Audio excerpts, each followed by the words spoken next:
This is the universe speaking to you. You are now tuned into the Modern Spiritual Life Coaching Podcast by the certified master life coach and spiritual guide, Coach Chip. Welcome, souls. We now begin this episode of a transformational journey. Unedited, unscripted, and creating something from nothingness. Now, let there be light on Modern Spiritual Life Coaching.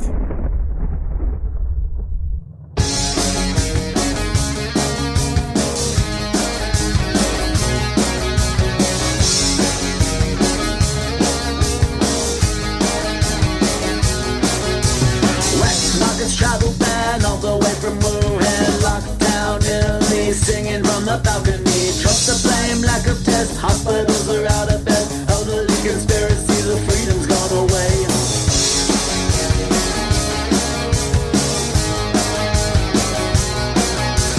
Borders closed, stops, crash, trouble with the big banks. No vaccine, quarantine, no toilet paper to be seen. Facebook, fake news, is this just another flu? Apocalypse, end of days. CNN is gonna say we didn't stop the virus. If we can't move fast and live it through Angola. We didn't stop the virus, but now the pubs are closing, so the world can turn in. Isolation, boarding days, public passes stay away. No more church, canceled plans, sport in front of empty stands. Everybody on the street, panic buying everything. All events postponed until another day. Work from home, sick leave, closing down all industries. Airplanes turn around or never leave the ground. School is out, shops are closed. No one knows where they can go. No one job, ready to tell me what I gotta do. We didn't stop the virus. If we can't move fast and live it through Angola. We didn't stop the virus, but now the pubs are closing, so the world can turn in. Washington, every home, politics is screwing full of comebacks, screwing fuck with billion politicians. Got everybody from the last Olympics in Japan, NBA football, even Coachella is gone. Tangled with the government, they are slow to react. Epidemic, pandemic, face masks in demand. Handrails, crowded trains, you should never touch your face. If you're sick, shake your flag, everybody wash your hands. We didn't stop the virus. If we can't move fast and leave it through Angola. We didn't stop the virus, but now the pubs are closing, so the world can turn in. 1918 Spanish flu, SARS 2002, Ebola, West Africa, HIV and AIDS, hand, food and mouth disease, herpes, hepatitis B, smallpox, the common cold, the bubonic plague, dengue fever, Zika virus, measles, mumps, meningitis, all these years, all the signs we're not prepared. We didn't stop the virus. If we can't move fast and live it through Angola. We didn't stop the virus, but now the pubs are closing, so the world can turn in. We didn't stop the virus. If we can't move fast and live it through Angola. We didn't stop the virus, but now the pubs are closing, so the world can turn in.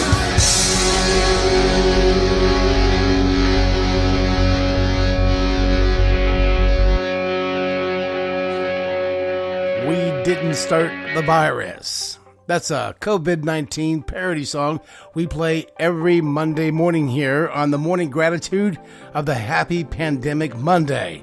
Good morning, I'm Alchemy Coach Chip.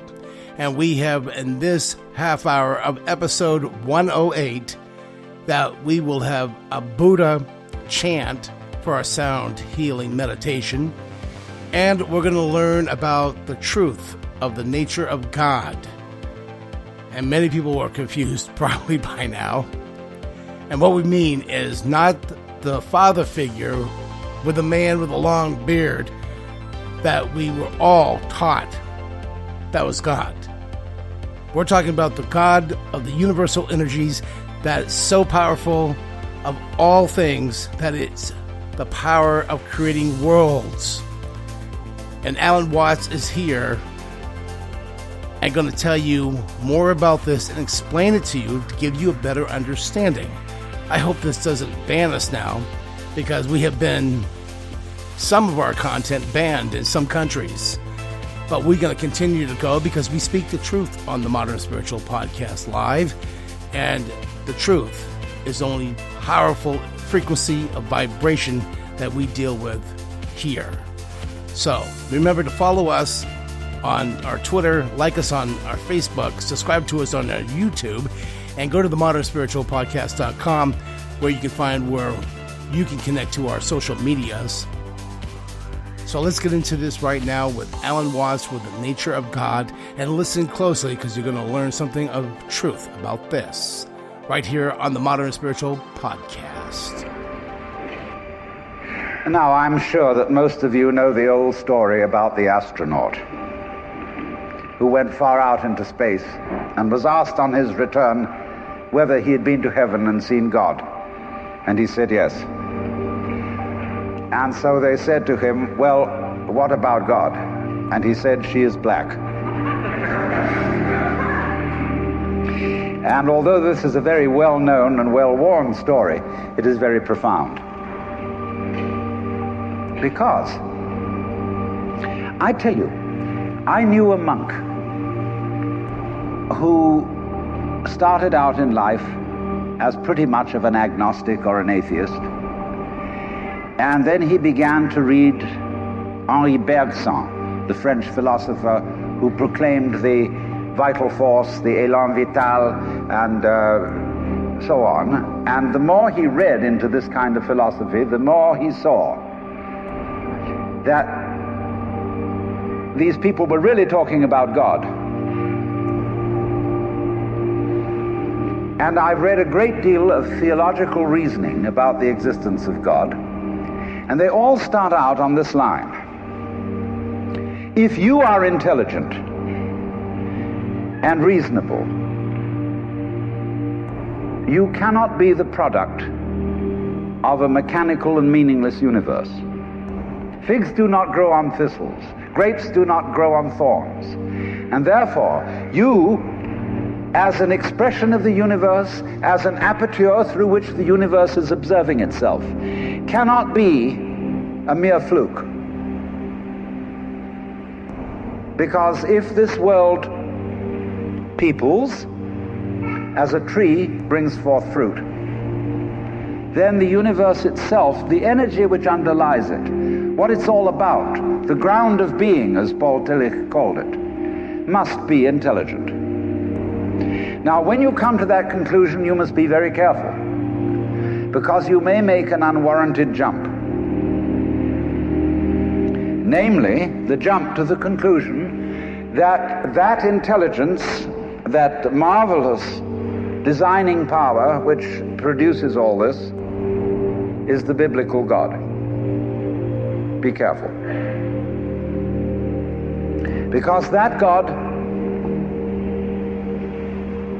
contrary to his own commandments, is fashioned in the graven image of a paternal, authoritarian, beneficent tyrant of the ancient Near East.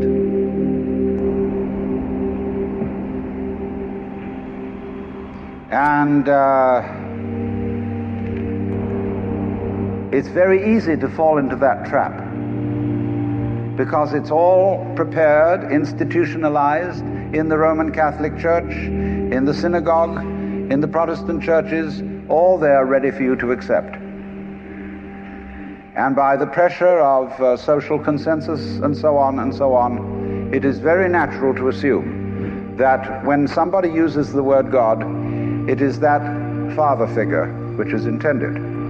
Because even Jesus used the analogy, the Father, for his experience of God. He had to. There was no other one available to him in his culture. But nowadays, we are in rebellion against the image of the authoritarian father. especially this should happen in the United States, where it happens that we are a republic and not a monarchy. And if you, as a loyal citizen of this country, think that a republic is the best form of government, you can hardly believe that the universe is a monarchy. But to reject the paternalistic image of God as an idol is not necessarily to be an atheist. Although I have advocated something called atheism in the name of God. That is to say,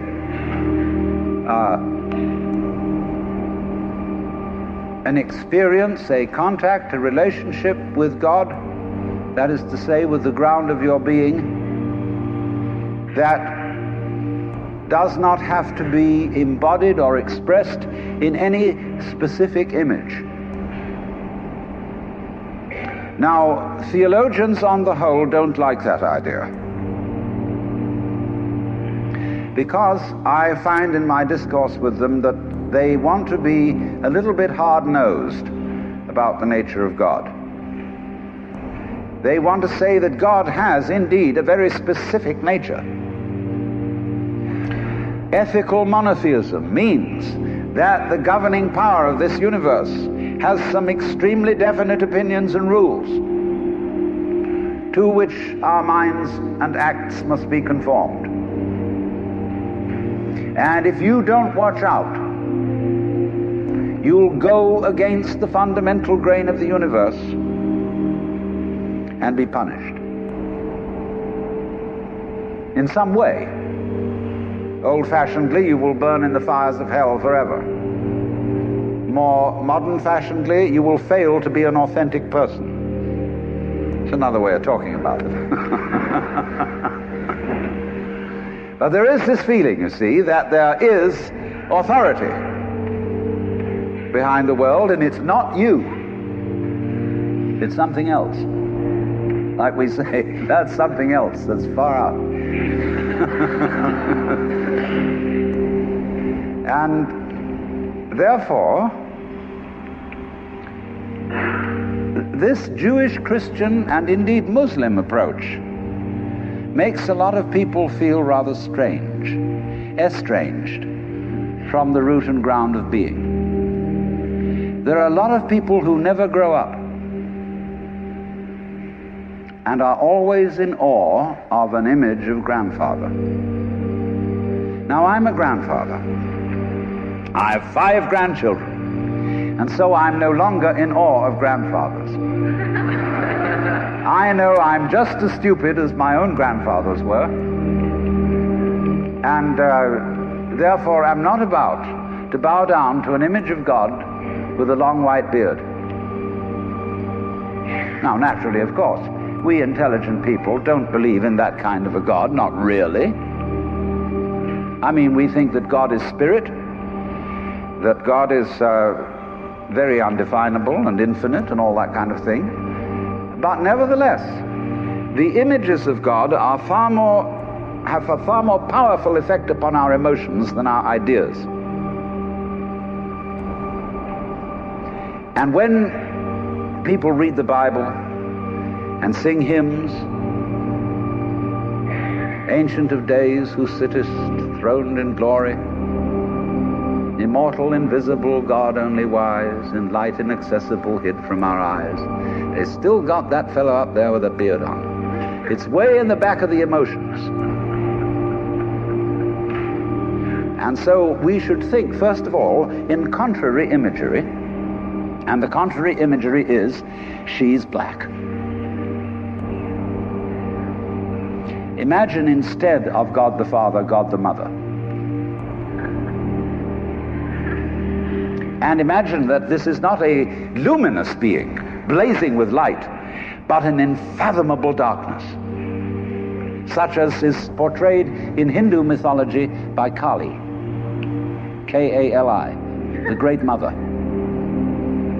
who is represented in the most terrible imagery. Kali has a tongue hanging out long, drooling with blood. She has fanged teeth.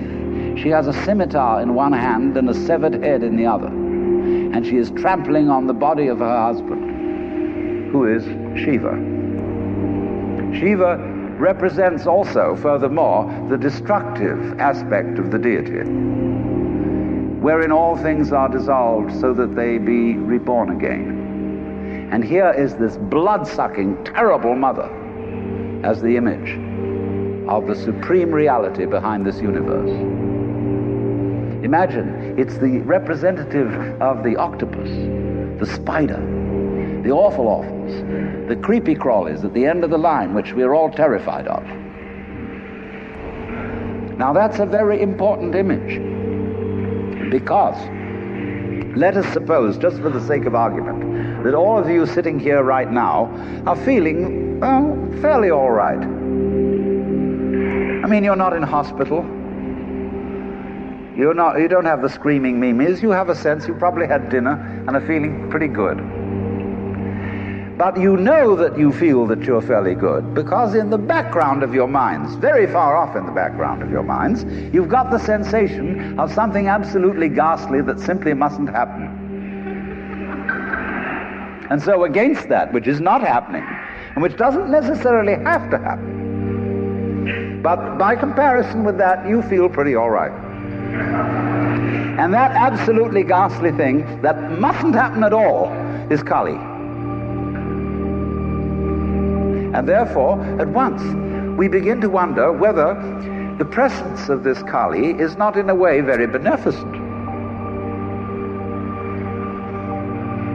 I mean, how would you know that things were good unless there was something that wasn't good at all? Now I'm not putting this forward as a final position. I'm only putting it forward as a variation, as a way of beginning to look at a problem and getting our minds out of their normal ruts. She's black. Well, she, first of all feminine, represents what is called philosophically the negative principle. Now, of course, people who are women in our culture today and believe in women's lib don't like to be associated with the negative, because the negative has acquired very bad connotations. We say accentuate the positive. Well, that's a purely male chauvinistic attitude. How would you know that you were outstanding unless by contrast there was something instanding?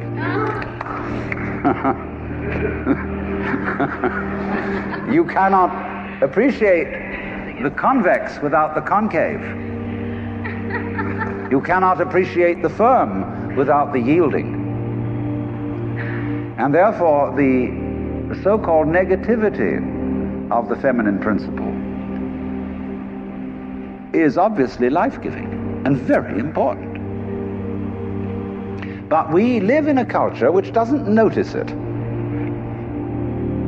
You see a painting, a drawing of a bird, and you don't notice the white paper underneath it. You see a printed book, and you think that what is important is the printing, and the page doesn't matter. And yet, if you reconsider the whole thing, how could there be visible printing without the page underlying it? What is called substance, that which stands underneath, underneath, stands. To be substantial is to be underlying, to be the support, to be the foundation of the world. And of course, this is the great function of the feminine, to be the substance. And therefore, the feminine is represented by space, which is of course black at night. But were it not for black and empty space, there would be no possibility whatsoever of seeing the stars. Stars shine out of space, and astronomers, very high-powered astronomers, are beginning to realize that stars are a function of space. Now that's difficult for our common sense. because we think that space is simply inert nothingness. But we don't realize that space is completely basic to everything. It's like your consciousness. Nobody can imagine what consciousness is. It's the most elusive, whatever it is, that there is at all, because it's the background of everything else that we know. Therefore, we don't really pay much attention to it. We pay attention to the things within the field of consciousness, to the outlines, to the objects, to the so-called things that are in the field of vision, the sounds that are in the field of hearing, and so forth. But what it is that ever it is that embraces all that, we don't pay much attention to it. We can't even think about it. It's like trying to look at your head. You know, you try to look at your head, and what do you find? You don't even find a black blob in the middle of things. You just don't find anything. And yet that is that out of which you see, just as space is that out of which the stars shine. So there's something very queer about all this. That which you can't put your finger on, that which always escapes you, that which is completely elusive, the blank, seems to be absolutely necessary for there to be anything whatsoever. Now let's take this further. Kali also is the principle of death, because she carries a scimitar in one hand and a severed head in the other. Death. This is tremendously important to think about. We put it off. Death is swept under the carpet in our culture. In the hospital, they try to keep you alive as long as possible in utter desperation. They won't tell you that you're going to die. When their relatives have to be informed that it's a hopeless case, they say, don't tell this to the patient. And all the relatives come around with hollow grins and say, well, you'll be all right in about a month, and then we'll go and have a holiday somewhere and sit by the sea and listen to the birds and whatnot. And the dying person knows that this is mockery. Well, of course, we've made death howl with all kinds of ghouls. We've invented dreadful afterlives. I mean, the Christian version of heaven is as abominable as the Christian version of hell. I mean, nobody wants to be in church forever. Children are absolutely horrified when they hear these hymns which say, prostrate before thy throne to lie and gaze on thee. They can't imagine what this imagery means. I mean, in a very subtle theological way, I could wangle that statement around to make it extremely profound. I mean, to be prostrate at once and to gaze on the other hand, see, is a coincidentia oppositorum, a coincidence of opposites, which is very, very deep. But to a child, it is a crick in the neck. And that's the sort of imagery we're brought up with. So the idea of what might happen after death, well, you're going to be faced with your judge, the one who knows all about you. This is Big Papa, who knows you were a naughty boy and a very naughty girl, especially girl, from the beginning of things. He's going to look right through to the core of your inauthentic existence. And what kind of heebie-jeebies may come up. Or you may believe in reincarnation, and you think that your next life will be the rewards and the punishments for what you've done in this life. And you know you got away with murder in this life. And the most awful things are going to happen next time around. So you look upon death as a catastrophe. Then there are other people who say, well, when you're dead, you're dead. Just nothing going to happen at all. So what you got to worry about? Well, we don't quite like that idea. because it spooks us. You know, what's it be like to die? To go to sleep and never wake up? Well, a lot of things it's not going to be like. It's not going to be like being buried alive. It's not going to be like being in the darkness forever. I tell you what, it's going to be like as if you never had existed at all. Not only you, but everything else as well. That just there was never anything, and there's no one to regret it. And there's no problem. Well, think about that for a while. It's kind of a weird feeling you get when you really think about that. You really imagine it. Just to stop altogether. And you can't even call it stop, because you can't have stop without start. And there wasn't any start. There's just no thing. Well, then when you come to think of it, that's the way it was before you were born.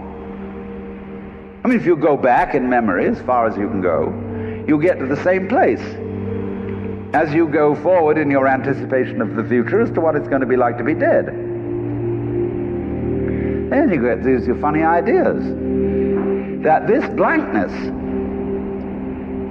is the necessary counterpart of what we call being. Now, we all think we're alive, don't we?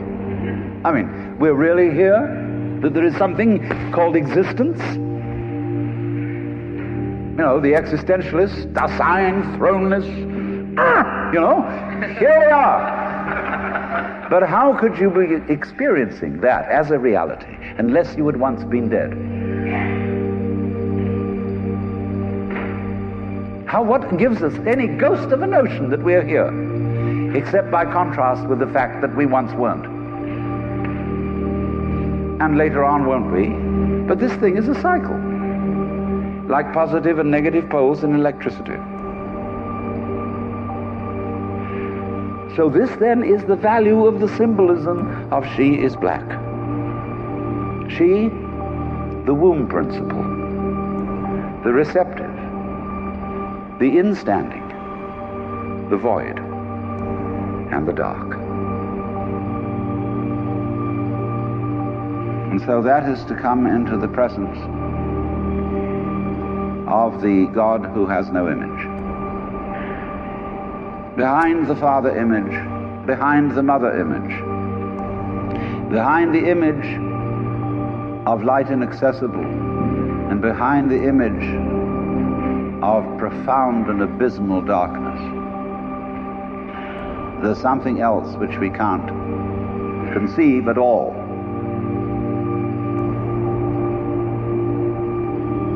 Dionysius the Areopagite called it the luminous darkness.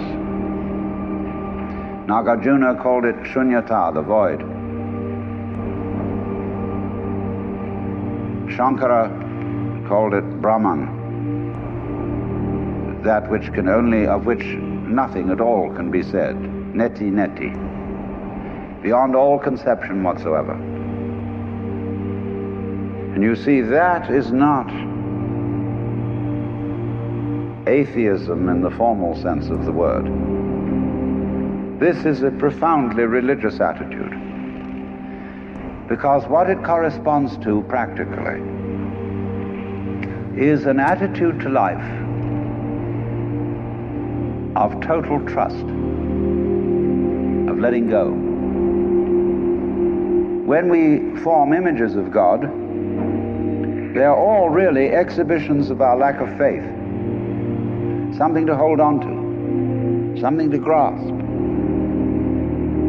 How firm a foundation, what lies underneath us, the rock of ages, or whatever, ein feste Burg.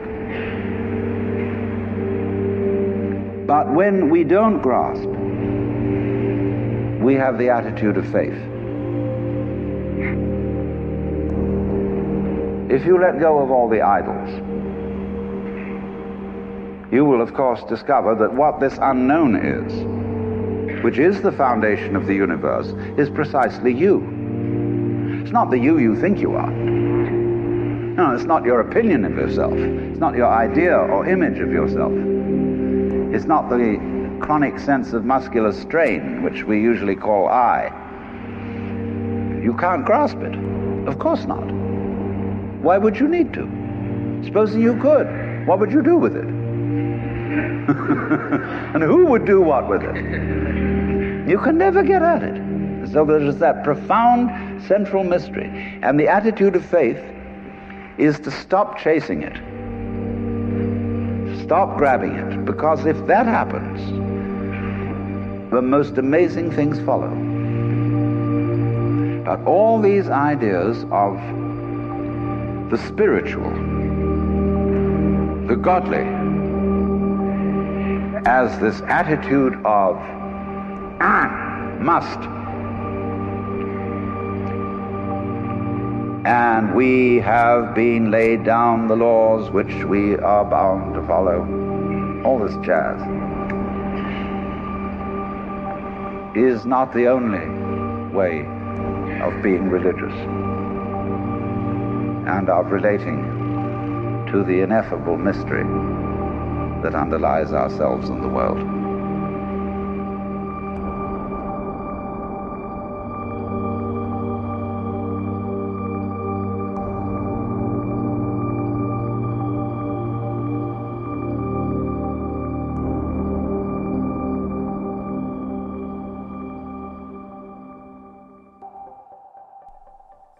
And that's it for this episode of 108 of the Morning Gratitude of the Happy Pandemic Monday.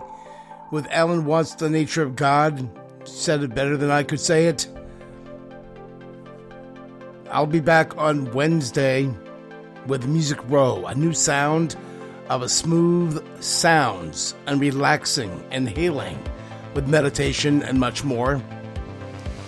So wherever you listen to us from around the world, I bid you a good day and a good night. And stay safe within the CDC guidelines as well. I'm going to leave you with a very interesting Om. It's called Om Mani Padme Hum, the Buddhist mantra meditation for love and compassion. It's about 10 minutes to 11 minutes. So I hope you enjoyed that. Until I talk to you guys on Wednesday of Music Row on the Modern Spiritual Podcast. Until then, I bid you a good day and a good night from the Modern Spiritual Podcast Live.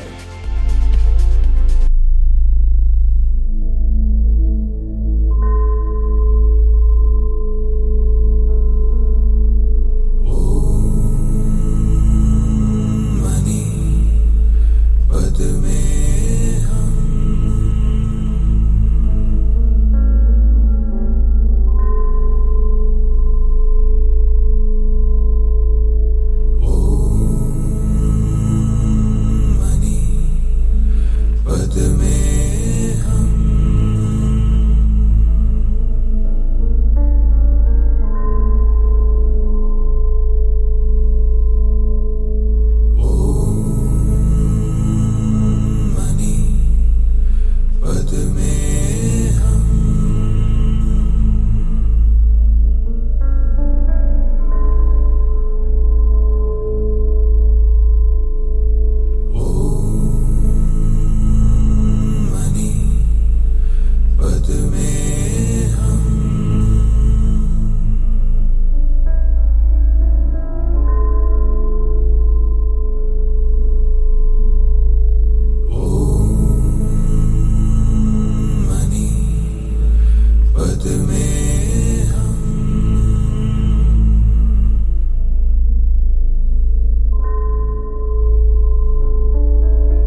मोहब्बत में